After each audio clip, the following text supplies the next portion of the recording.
안녕하세요. 오늘은 정말 까다롭지만 그만큼 큰 보람을 느낄 수 있는 전문직이죠. 바로 공인노무사의 세계로 한번 깊이 들어가 보겠습니다. 자, 그럼 공인노무사, 대체 뭐 하는 사람일까요? 아주 간단하게 말하면요. 노동법, 인사, 사회보험 같이 이 복잡한 영역들을 안전하게 헤쳐나갈 수 있도록 도와주는 뭐랄까, 최고의 항해사 같은 역할이라고 생각하시면 딱 맞습니다. 오늘 저희가 준비한 내용은요. 이 직업이 왜 중요한지부터 시작해서 실제 업무는 어떤지, 그리고 가장 궁금해하실 시험 관문과 합격 전략까지 차근차근 짚어드릴 겁니다. 마지막엔 이 길이 과연 나에게 맞는 길인지도 한번 고민해 볼 수 있겠죠? 자, 그럼 첫 번째 이야기부터 시작해 볼까요? 도대체 왜 요즘 시대에 이 공인노무사라는 직업이 이렇게나 더 중요해지고 있는 걸까요? 이건 그냥 직업 그 이상이에요. 우리나라 8대 전문직 중 하나로 꼽힐 만큼 전문성이 높고요. 또 최저임금이나 근로시간 문제처럼 사회적 이슈가 계속되는 한 수요는 정말 꾸준할 수밖에 없죠. 자, 이런 상황 한번 상상해 보시죠. 회사에서 생각지도 못한 노동 분쟁이 빵 터졌습니다. 이럴 때 가장 먼저 머릿속에 떠오르는 해결사 누구일까요? 네, 바로 그 전문가죠. 맞습니다. 바로 소방관. 문제가 터지면 긴급 출동해서 활활 타오르는 불을 끄듯이 분쟁을 해결하는 역할. 이게 바로 우리가 오랫동안 가지고 있던 공인노무사에 대한 이미지였죠. 그런데 말이죠. 진짜 중요한 이야기는 여기서부터 시작됩니다. 불이 난 뒤에 끄는 것도 중요하지만 애초에 불이 나지 않도록 화재에 강한 건물을 짓는다면 어떨까요? 이게 바로 소방관에서 설계자로의 대전 환환인 겁니다. 자, 그 첫 번째 변화, 바로 선제적인 법률 리스크 예방입니다. 요즘의 공인노무사는요, 더 이상 문제가 생기기만을 기다리지 않아요. 오히려 문제가 생길 만한 작은 불씨들을 먼저 찾아내서 예방하는 것. 여기서부터 진짜 역할이 시작되는 거죠. 그 핵심 도구가 바로 노동법 감사라는 건데요. 이거 쉽게 말해서 우리 회사 노동 환경에 대한 종합 건강검진이라고 생각하시면 딱 맞습니다. 어디 아픈 곳은 없는지, 앞으로 아플 가능성은 없는지 미리 샅샅이 진단하고 처방까지 내려주는 아주 스마트한 방식이죠. 이 차이를 한번 보세요. 정말 극명하죠? 왼쪽처럼 전문가 없이 그냥 아슬아슬하게 가다가 갑자기 큰 위험을 맞닥뜨릴 것이냐, 아니면 오른쪽처럼 전문가와 함께 처음부터 단단하고 안정적인 시스템을 구축할 것이냐. 위험을 미리 막는 건요, 단순한 비용이 아니라 미래를 위한 가장 확실한 투자라고 할 수 있겠습니다. 물론 그렇다고 해서 전통적인 분쟁 해결사 역할이 없어진 건 아니에요. 여전히 아주 중요하죠. 하지만 이 역할마저도 예전과는 완전히 달라졌습니다. 훨씬 더 전문적이고 효율적으로요. 어떻게 달라졌는지 한번 보실까요? 자, 분쟁 해결 프로세스를 보면요. 이게 그냥 무작정 싸우는 게 아니에요. 아주 체계적입니다. 첫 단계에서는 시간과 비용을 아끼기 위해 내부에서 먼저 해결하도록 유도하고요. 그래도 안 되면 두 번째 단계에서 전문가가 객관적인 법 해석으로 갈등을 풀어줍니다. 그리고 정말 최후의 상황에서는 세 번째 단계에서 당사자의 권리를 지키는 강력한 법적 대리인이 되어주는 거죠. 무조건적인 대립이 아니라 가장 합리적인 해결책을 찾아가는 과정인 겁니다. 여기서부터가 정말 흥미로운 지점입니다. 이제 공인노무사는 법률 문제를 넘어서서요, 회사의 성장을 함께 고민하는 전략적인 파트너로 진화하고 있어요. 뭐랄까, 인사 노무 시스템을 제대로 설계해서 회사의 기초 체력을 키우는 역할을 하는 거죠. 이 표를 보시면 그 변화가 확 와닿으실 겁니다. 예전에 주목구구식 평가는 공정하고 합리적인 성과관리 시스템, 즉 PMS로 바뀌고요. 모두에게 똑같던 보상체계는 직원들의 동기를 팍팍 끌어올리는 시스템으로 진화합니다. 심지어 그냥 형식적으로 있던 취업규칙마저 회사의 비전과 철학을 담은 살아있는 규칙으로 재탄생하죠. 이 모든 게 결국 조직 전체의 힘을 키우는 핵심 동력이 되는 겁니다. 요즘 노동 환경 정말 하루가 다르게 변하잖아요. 정신이 하나도 없죠. 이런 격변의 시대에 기업과 근로자 모두가 길을 잃지 않도록 방향을 제시해주는 등대 같은 역할. 이것도 공인노무사의 아주 중요한 새로운 임무가 됐습니다. 한번 생각해보세요. 플랫폼 노동, 특수고용, 예전에는 없던 새로운 고용 형태가 계속 생겨나고 있죠. 또 직장 내 괴롭힘이나 성희롱 같은 문제에 대한 사회적 민감도는 그 어느 때보다 높아졌고요. 이렇게 복잡하고 새로운 이슈들 속에서 명확한 법적 기준을 제시하고 길을 안내해주는 것, 이게 바로 전문가 역할 아니겠습니까? 저는 이 표현이 정말 기가 막히다고 생각해요.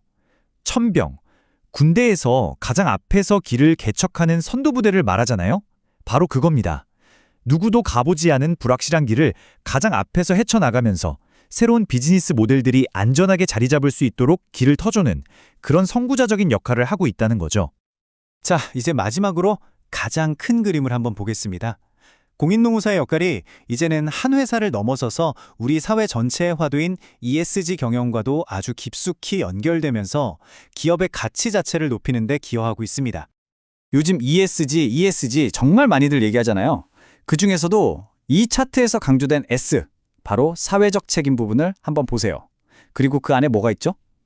네, 바로 노동인권, 공급망, 인권 같은 이슈들이 있습니다. 이게 정확히 공인노무사의 핵심 전문 분야와 딱 맞아떨어지는 거예요. 결국 이게 무슨 말이냐면요. 공인노무사가 기업이 세계적인 기준에 맞는 노동 환경을 갖추도록 돕는다는 겁니다. 근데 이게 그냥 착한 회사가 되자는 도덕적인 이야기가 아니에요. 이제는 이게 없으면 투자를 못 받고 해외 시장에도 진출할 수 없습니다. 기업의 브랜드 가치를 직접적으로 끌어올리는 핵심 생존 전략인 셈이죠. 네, 그렇습니다. 더 이상 과거의 소방관이 아닌 거죠.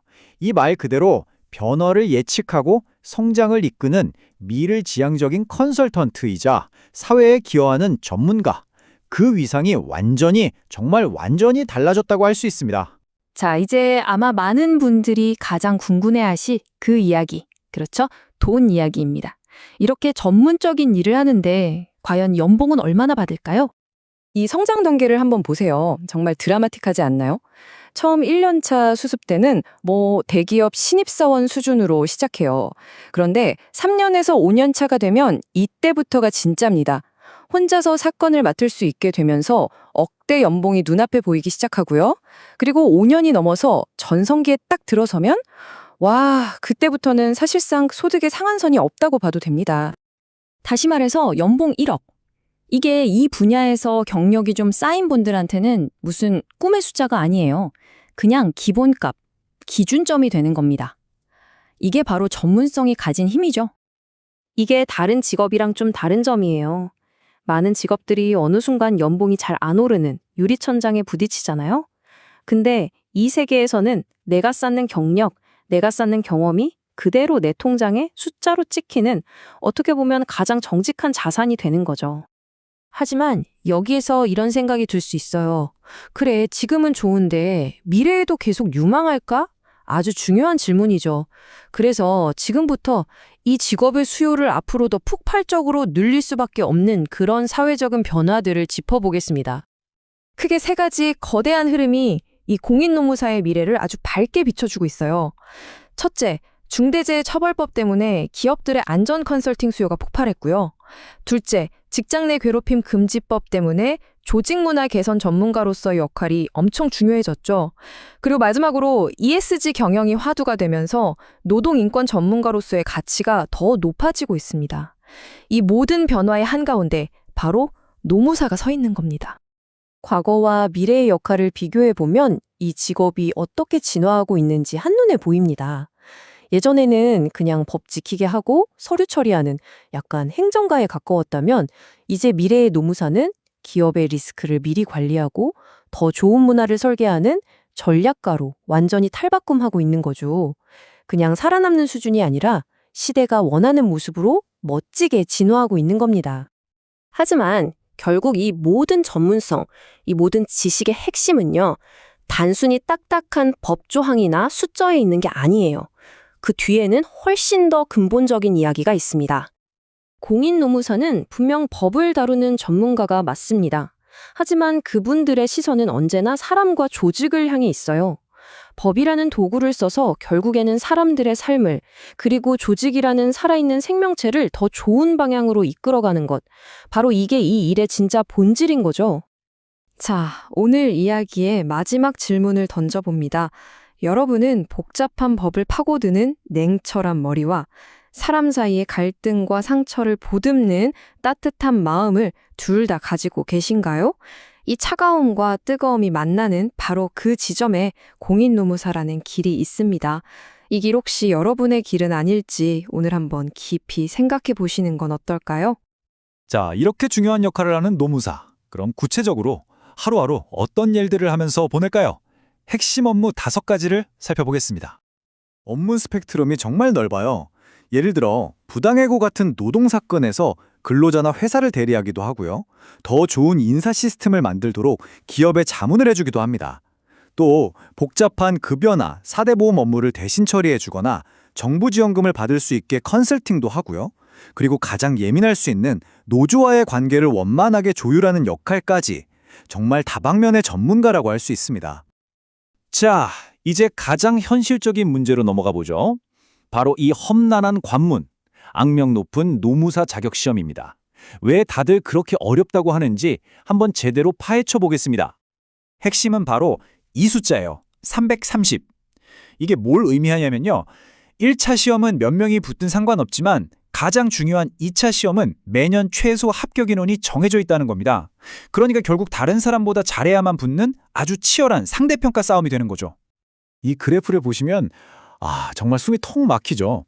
1차 시험 합격률도 22%로 낮은 편인데 진짜 승부처인 2차로 넘어가면 합격률이 그냥 한 자릿수 9%로 뚝 떨어져 버립니다. 여기서 대부분이 걸러진다고 보시면 돼요. 이게 바로 노무사 시험의 현실입니다. 하지만 이렇게 어렵다고 해서 포기할 순 없죠. 올바른 전략만 있다면 이 높은 벽도 충분히 넘을 수 있습니다. 지금부터 여러분을 위한 합격 전략집을 공개합니다. 노무사 시험을 그냥 하나의 시험으로 생각하면 안 돼요. 이건 아주 복잡하게 얽힌 퍼즐과 같습니다. 그래서 각 단계를 풀기 위해서는 완전히 다른 열쇠, 즉 다른 접근법이 필요하다는 걸 먼저 이해해야 합니다. 자, 보세요. 1차 시험은 얼마나 넓게 그리고 성실하게 공부했는지를 보는 시험이에요. 범위는 넓지만 딱 정해진 커트라인만 넘으면 되는 절대평가죠. 하지만 2차 시험은 완전히 다릅니다. 여긴 얼마나 깊이 파고들었고 그걸 얼마나 논리적으로 풀어낼 수 있는지를 겨루는 상대평가, 즉 경쟁의 장입니다. 그럼 1차 시험은 어떻게 접근해야 할까요? 전략은 아주 명확해요. 일단 입장권인 영어부터 빨리 해결해야 하고요. 그리고 점수 받친 노동법이랑 사회보험법에서 최대한 점수를 벌어놔야 합니다. 80점 이상을 목표로요. 반면에 민법처럼 어려운 과목 있죠? 이런 건 만점 받으려고 하지 말고 딱 과락만 면하자, 통과만 하자는 전략으로 가는 게 현명합니다. 2차 시험은 게임의 룰이 다르다고 했죠? 여기선 2가지 기술이 정말 중요합니다. 첫째는 흩어져 있는 모든 교재와 자료를 나만의 노트 한 권으로 만드는 단권화 작업이고요. 둘째는 시험장에서 문제를 받자마자 3분 안에 답안 전체의 구조, 즉 목차를 짜는 훈련입니다. 이게 안 되면 시간 안에 좋은 답을 쓸 수가 없어요. 2차 과목들은 각각의 캐릭터가 있다고 생각하면 이해하기 쉬워요. 노동법은 이 시험의 심장이자 척추고요. 인사노무관리로는 개념이 모호해서 수험생들을 걸러내는 아주 까다로운 필터 역할을 합니다. 반면에 행정쟁송법은 절차나 답안 틀이 명확해서 열심히만 하면 점수를 확실하게 따낼 수 있는 믿음직한 득점원이죠. 혹시 매일 책상에 앉아서 공부는 하는데 뭔가 제자리 걸음하는 기분 들지 않으세요? 오늘 바로 그 답답한 관행을 깨부수고 오직 본질에만 집중해서 시험 준비의 판도를 바꾸는 혁신적인 학습법 펄스를 소개해드리려고 합니다. 여러분의 잠재력을 확 깨워줄 명쾌한 이야기 지금 바로 시작할게요. 본격적인 이야기에 앞서서 우리 스스로에게 한번 솔직하게 물어볼까요? 내가 지금 하고 있는 이 공부법 정말 최선일까? 어쩌면 그냥 익숙하다는 이유만으로 비효율적인 방식에 소중한 시간을 버리고 있는 건 아닐까요? 많은 분들이 겪고 있는 바로 그 답답함 오늘 같이 한번 파헤쳐 보겠습니다. 자, 첫 번째 이야기는 바로 공부 마라톤의 함정입니다. 흔히들 공부는 마라톤이라고 하잖아요. 맞아요. 그런데 만약 그 마라톤이 끝이 없는 쳇바퀴 돌기라면 어떨까요? 기존의 수험 준비 과정에 숨어있는 비효율적인 함정들 지금부터 하나씩 까보겠습니다. 와, 이 6단계 커리큘럼 정말 눈에 익지 않으세요? 예비순환부터 시작해서 기본이론, 심화이론 쭉 가서 최종 모의고사까지 거의 모든 인터넷 강의가 바로 이 길고 복잡한 코스를 따르고 있죠. 근데요, 이게 사실 온라인 환경에 딱 맞는 방법이 아니라 아주 오래전 오프라인 학원의 시간표를 그냥 그대로 가져온 거라는 사실 혹시 알고 계셨나요? 핵심은 바로 이겁니다. 이렇게 단계를 잘게 쪼개놓은 거요. 이게 여러분 공부 잘 되라고 만든 게 아니라는 거예요. 이건 철저하게 학원의 운영 스케줄이랑 수익 구조에 맞춰진 아주 오래된 방식인 거죠. 그러니까 합격으로 가는 지름길이 아니라 그냥 생각 없이 따라왔던 관행에 불과했다는 겁니다. 결국 이 낡은 방식 때문에 힘든 건 바로 우리 수험생들이잖아요. 강의 듣다가 강사님 지금 어디 설명하시지? 하고 영상 멈추고 책 봤다가 화면 봤다가 눈은 뻑뻑해지고 겨우 집중했는데 하고 맥이 탁 풀리는 거죠. 이 모든 순간들이 여러분의 소중한 수험 시간을 야금야금 갉아먹고 있는 겁니다. 그럼 어떡하냐고요? 이 끝없는 함정에서 빠져나올 방법이 없을까요? 당연히 있죠. 이제 합격의 진짜 비밀이 뭔지 이 판을 완전히 뒤집을 수 있는 훨씬 더 스마트한 공부법에 대해 이야기해 볼게요. 이 문장 하나에 모든 답이 다 들어 있습니다. 합격의 절대 법칙은 강의 수가 아니라 회독수에 있다. 맞아요. 합격은요, 그냥 강의를 몇 개나 들었냐, 이게 중요한 게 아니에요. 진짜 중요한 건 단 하나의 강의라도 그 핵심 내용을 내 머릿속에 완벽하게 집어넣을 때까지 몇 번이나 반복했냐. 바로 이 회독의 깊이가 성패를 가르는 거죠. 양이 아니라 질, 그리고 압도적인 반복입니다. 자, 왼쪽이랑 오른쪽 차이가 확 느껴지시죠? 왼쪽처럼 이것저것 강의만 많이 듣는 건 그냥 백화점 쇼핑하는 거랑 똑같아요.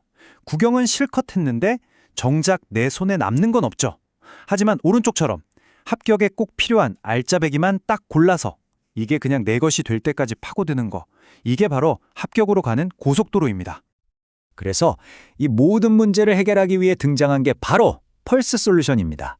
쓸데없는 관행은 싹 다 버리고 오직 최고의 효율과 압도적인 반복이라는 이 두 가지 철학 위에 세워진 완전히 새로운 학습법이죠. 이 표를 한번 보세요. 그냥 딱 봐도 차이가 어마어마하죠. 기존에는 6단계, 무려 160시간이었어요. 펄스는 이 모든 군더더기를 과감하게 걷어내고 합격에 없어서는 안 될 기본 이론, 문제풀이, 실전 모의고사 딱 3단계로 압축했습니다. 그랬더니 학습 시간이 단 85시간으로 줄어들었습니다. 네, 맞아요. 마이너스 47%. 기존 방식에 비해 거의 절반의 시간을 아낄 수 있다는 얘기예요. 그럼 이렇게 번 엄청난 시간에 뭘 할 수 있을까요? 맞습니다. 아까 말씀드렸던 합격의 절대 법칙, 바로 회독. 그 회독에 올인할 수 있는 시간이 생기는 겁니다. 근데 펄스의 혁신은 여기서 끝이 아닙니다. 단순히 시간만 줄인 게 아니에요. 두 번째 핵심 혁신은 바로 우리가 매일 보는 이 강의 화면 자체를 뜯어고친 비주얼 싱크 시스템입니다. 자, 지금 보시는 이 화면, 이게 바로 여러분이 공부하게 될 펄스의 강의 화면입니다. 진짜 신기하죠? 여러분이 가지고 있는 종이책 교재가 저 선명한 고해상도 화면에 그대로 들어가 있어요. 마치 눈에 익숙한 녹색 칠판처럼요. 자, 우리가 글자 하나하나 깨지는 거 없이 정말 선명하고 강사님의 필기가 바로 그 교재 위에 실시간으로 착착 나타나는 거예요. 이건 뭐 기존에 보던 흐릿한 빔 프로젝터 화면이랑은 아예 차원이 다른 거죠. 이게 어떤 효과를 가져오냐면요. 이제 더 이상 어디지? 하고 페이지 찾느라 영상 멈출 일이 없어요. 당연히 공부 흐름이 안 끊기죠. 또 책이랑 화면을 번갈아 볼 필요가 없으니까 눈도 훨씬 덜 피곤하고요. 결국 뭐겠어요? 내 모든 집중력을 오직 공부 그 하나에만 쏟아부을 수 있는 최적의 환경이 만들어지는 겁니다. 자, 이제 마지막 파트입니다. 이 모든 혁신들을 모아서 펄스가 어떻게 여러분을 합격까지 가장 빠르고 확실하게 안내하는지 그 최종 로드맵을 딱 정리해 드릴게요. 펄스의 합격 로드맵은 정말 심플하고 강력합니다. 1단계에서 핵심 이론을 압축적으로 딱 배우고 2단계에서 기출문제로 실전 감각을 날카롭게 다듬은 다음에 3단계에서 실제 시험이랑 똑같은 모의고사로 최종 점검을 끝내는 거죠. 합격에 필요한 모든 게 이 완벽한 3단계 안에 다 들어 있습니다. 이 모든 과정의 밑바탕에는 펄스만의 아주 단단한 학습 철학이 깔려 있어요. 첫째, 모든 공부는 기출문제에서 시작해서 기출문제로 끝낸다. 둘째, 앵무새처럼 그냥 외우는 건 의미 없다. 왜 그럴까를 생각하며 깊이 이해해야 진짜 응용력이 생긴다. 그리고 마지막으로 이 모든 과정은 결국 시험장에서 점수로 증명할 수 있는 실전 적응력을 기르는 것을 최종 목표로 합니다. 자, 이제 선택은 여러분에게 달렸습니다. 지금까지처럼 낡고 비효율적인 마라톤을 계속 뛰시겠어요? 아니면 여러분의 소중한 시간을 되찾고 오직 합격이라는 단 하나의 본질에만 집중하시겠어요? 펄스와 함께 현명한 선택으로 최고의 효율을 직접 경험해 보시길 바랍니다.